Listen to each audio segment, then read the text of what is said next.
MGR TV cinema நேயர்களுக்கு வணக்கம். இன்றைக்கி நம்ம கூட பிஸ்மி சார் நினைச்சிருக்காங்க. சார் வணக்கம் சார். வணக்கம். எப்படி சார் இருக்கீங்க? நல்லா இருக்கும்.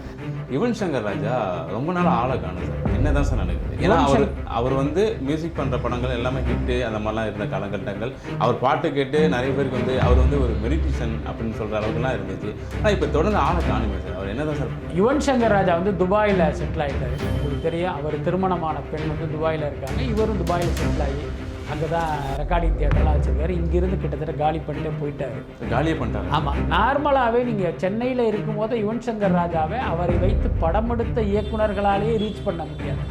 அப்படி ஒரு லைஃப் ஸ்டைல் தான் யுவன் சங்கர் ராஜாவுக்கு. சென்னையில் இருக்கும்போதே இப்படின்னா துபாயில் இருக்கிற வந்து எப்படி தொடர்பு கொள்ள முடியும்? இப்போ உதாரணத்துக்கு ஒருத்தர் ஒரு பிஆர்ஓ இருக்கணும் அல்லது ஒரு மேனேஜர் இருக்கணும். அப்போ தான் ஈஸியாக இவங்களை வந்து நம்ம தொடர்பு கொள்ள முடியும். யுவன் சங்கர் ராஜா நேரடியாக லைனில் வரலைனாலும் அவர் சார்பாக யாரோ ஒருத்தர் வரணும்.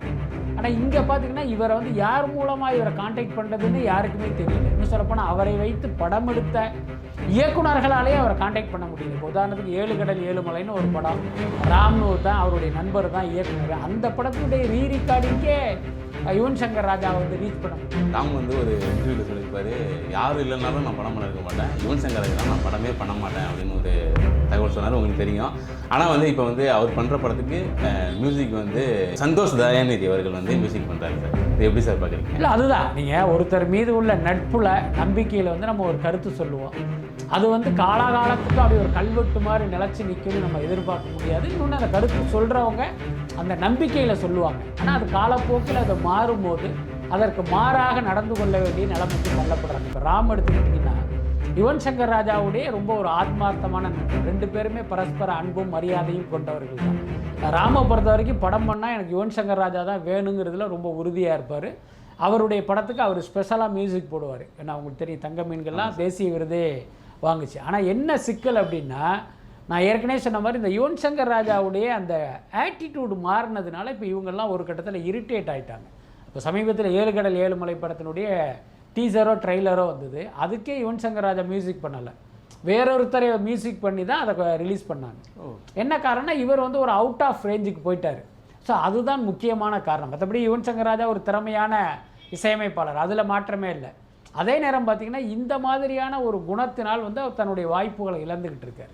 சார், ஒரு சில பேருக்கு வந்து காம்பினேஷன்றது மிகப்பெரிய அளவில் பேசப்படும் சார். இப்போ சங்கருக்கு பார்த்தீங்கன்னாக்கா எழுத்தாளர் சுஜாதா அவர்கள், அது மாதிரி பார்த்தீங்கன்னாக்கா யுவன் சங்கர் ராஜாவுக்கு பார்த்தீங்கன்னா நான் முத்துக்குமார், இவங்க 2 பேருமே இல்லாத 2 பேருக்குமே மிகப்பெரிய இழப்பாக தான் சார் இருக்கும். இது உண்மையாக சார்? இது இல்லை அது உண்மை தானே. ஒரு வெற்றிகரமான காம்பினேஷன் இல்லாத போது வந்து அது ஒரு இழப்பு தான், அதில் மாற்றமே இல்லை. அதே நேரம் பார்த்திங்கன்னா காலம் வந்து எப்பயுமே அது அப்படி ஒரு வெற்றிடமாகவே வச்சுருக்காது. என்ன, அது வந்து வேறு ஒரு ஆள் வந்து அந்த வெற்றிடம் நிரப்பப்படும். அதுதான் இயற்கையினுடைய நியதி. ஆனால் துரதிர்ஷ்டவசமாக யுவன் சங்கர் ராஜாவுக்கு பார்த்திங்கன்னா இப்போ முத்துக்குமாரோட இடத்தை வேறு யாரும் வந்து முழுமையாக வந்து நிரப்பலை. என்ன, அதுக்கு என்ன காரணம் அப்படின்னா, இவரே அதுக்கப்புறம் பார்த்திங்கன்னா நிறைய படங்கள், ஒரு முக்கியமான படங்கள் வந்து இசை அமைக்கலை. ஒருவேளை சரியான படங்களுக்கு இவர் இசையமைத்திருந்தால் இப்போ நீங்கள் சொல்கிற மாதிரியான இந்த விமர்சனம் இல்லாமல் போயிருக்கும். ஸோ அதுக்கான காரணம் வந்து யுவன் சங்கர் ராஜா தான். அதே மாதிரி சங்கரை பொறுத்த வரைக்கும் பார்த்திங்கன்னா சுஜாதாங்கிறது ஒரு ஜீனியஸ். ஏன்னா அவருடைய மறைவுக்கு பிறகு பல எழுத்தாளர்கள் இருந்தாலும் சுஜாதா அளவுக்கு பார்த்திங்கன்னா இவருக்கு வந்து ஒரு பெரிய அளவில் யாரும் உதவி பண்ணதா தெரியல.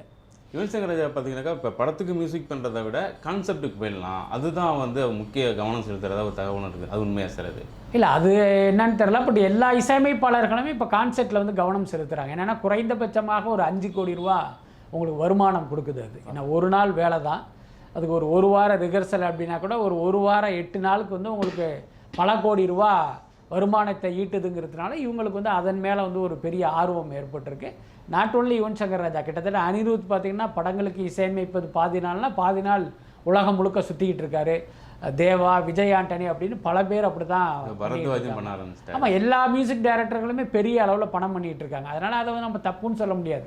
ஏன்னா சினிமாவை பொறுத்தவரைக்கும் நீங்கள் வந்து சர்வைவல் பண்ணணும், அதுக்கு அது ஒரு வழியாக இருக்குது இப்போ. ஓகே சார், உங்கள் நேரத்துக்கு ரொம்ப நன்றி சார். ரொம்ப நன்றி. இசையமைப்பாளர், அதில் மாற்றமே இல்லை. அதே நேரம் பார்த்திங்கன்னா இந்த மாதிரியான ஒரு குணத்தினால் வந்து அவர் தன்னுடைய வாய்ப்புகளை இழந்துக்கிட்டு இருக்கார். சார், ஒரு சில பேருக்கு வந்து காம்பினேஷன்றது மிகப்பெரிய அளவில் பேசப்படும் சார். இப்போ சங்கருக்கு பார்த்தீங்கன்னாக்கா எழுத்தாளர் சுஜாதா அவர்கள், அது மாதிரி பார்த்தீங்கன்னாக்கா யுவன் சங்கர் ராஜாவுக்கு பார்த்தீங்கன்னா நான் முத்துக்குமார், இவங்க 2 பேருமே இல்லாத 2 பேருக்குமே மிகப்பெரிய இழப்பாக தான் சார் இருக்கும். இது உண்மையாக சார்? இது இல்லை அது உண்மை தானே. ஒரு வெற்றிகரமான காம்பினேஷன் இல்லாத போது வந்து அது ஒரு இழப்பு தான், அதில் மாற்றமே இல்லை. அதே நேரம் பார்த்தீங்கன்னா காலம் வந்து எப்பயுமே அது அப்படி ஒரு வெற்றிடமாகவே வச்சுருக்காது. என்ன அதை வந்து வேறு ஒரு ஆள் வந்து அந்த வெற்றிடம் நிரப்பப்படும். அதுதான் இயற்கையினுடைய நியதி. ஆனால் துரதிர்ஷ்டவசமாக யுவன் சங்கர் ராஜாவுக்கு பார்த்தீங்கன்னா இப்போ முத்துக்குமாரோட இடத்தை வேறு யாரும் வந்து முழுமையாக வந்து நிரப்பலை. என்ன அதுக்கு என்ன காரணம் அப்படின்னா, இவரே அதுக்கப்புறம் பார்த்தீங்கன்னா நிறைய படங்கள், ஒரு முக்கியமான படங்கள் வந்து இசை அமைக்கலை. ஒருவேளை சரியான படங்களுக்கு இவர் இசையமைத்திருந்தால் இப்போ நீங்கள் சொல்கிற மாதிரியான இந்த விமர்சனம் இல்லாமல் போயிருக்கும். ஸோ அதுக்கான காரணம் வந்து யுவன் சங்கர் ராஜா தான்.